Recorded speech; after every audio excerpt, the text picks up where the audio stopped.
అలరి టీవీ ప్రేక్షక మహాశైలకు స్వాగతం, సుస్వాగతం, శుభోదయం. ఈరోజు నేను చెప్పబోయే అంశం శ్రద్ధ, సబూరి. ఆధ్యాత్మిక భక్తి ప్రవచనాలు సజ్జన సాంగత్యంలో భాగంగా ఈరోజు సాయి తత్వం గురించి మనం చెప్పుకుంటున్నాం. అఖిలాండ కోటి బ్రహ్మాండ నాయకుడు, సమర్థ సద్గురు శ్రీ సాయినాథుడు అందరికీ ఈరోజు కోట్లాది మంది భక్తుల హృదయాలలో కొలువుదీరి ఉన్నాడు. ఆయన చెప్పిన తత్వం ఒక్కటే, సబ్కా మాలిక్ ఏక్ హై. అందరి దేవుడు ఒక్కటే. కులాలు, మతాలు ఏవీ చూడలేదు. అందరికీ ఆయన ఆరాధ్య దైవంగా ఈరోజు వెలుగొందుతున్నాడు.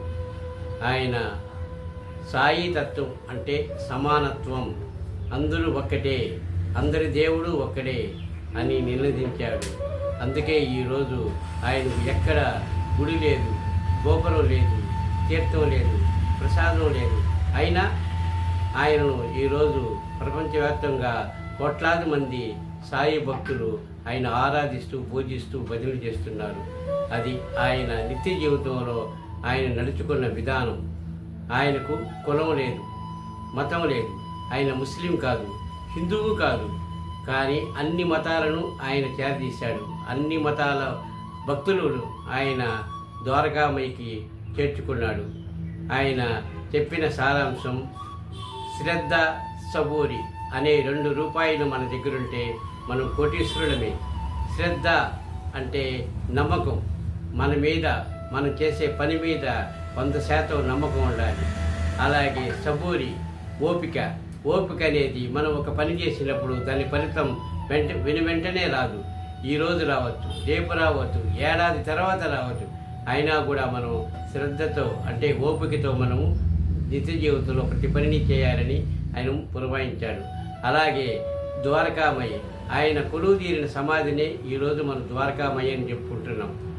షిరిడీకి వెళ్ళే ప్రతి భక్తుడు ద్వారకామయ్యలో కాసేపు కూర్చొని ధ్యానం చేస్తే మనశ్శాంతి కలుగుతుందని ప్రతి భక్తుడు ఈరోజు చెబుతున్నాడు. అలాంటి ద్వారకామయ్య ఆయన మందిరంగా ఈరోజు మనమందరం ఆరాధిస్తున్నాము. గురువారం ఆయనకు ప్రత్యేకం. గురువారం రోజు ఆకలి కొన్నవాడికి అన్నం పెట్టి మనం చేరదీసామంటే మనకు అది పుణ్యమని ఆయన ఏనాడో చెప్పాడు. బట్టలు వేరే కావచ్చు, పేర్లు వేరే కావచ్చు, కానీ అందరికీ ఉండేది ఆకలి ఒక్కటే. ఆకలి కన్నవాడికి కాస్త ఒక ముద్ద అన్నం పెడితే మనకి అదే పరమార్థం అని ఆయన సెలవిచ్చాడు. ముందు ఆకలిగా ఉండినప్పుడు ఆకలితో ఉండక దేవుడిని స్మరించకూడదు. కడుపు నిండా మనం ఆహారం తీసుకుని అనంతరం దేవుణ్ణి స్మరించాలని బాబానే మనకు సెలవిచ్చాడు. ఉపవాసాలు, దీక్షలు అలాంటివేవి ఆయన ఏనాడు చెప్పలేదు. భక్తులు వారి వారి ఇష్టానుసారంగా వాళ్ళు చేస్తున్నారే తప్ప ఆయన ఏనాడు ఇలా చేయమని చెప్పలేదు. బాబా మనం ఫోటోను కాదు పట్టుకోవాల్సింది, ఆయన గుణాన్ని పట్టుకోవాలి, ఆయన నడిచిన దారిని పట్టుకోవాలి, ఆయన చెప్పిన మన సూత్రాలను మనం పెట్టుకోవాలి. అప్పుడే ప్రతి ఒక్కరూ సాయిబాబాకు నిజమైన భక్తులు అవుతారు. సాయిబాబాను స్మరించుకోవడం మనందరి కర్తవ్యం. ఆయన ఏనాడు నేను దేవుడు అని చెప్పుకోలేదు. కాబట్టి అలాంటి సద్గురువును ఆశ్రయించి మనము ముక్తిని పొందాలని నా ఆకాంక్ష. ధన్యవాదములు. శుభం భూయాత్.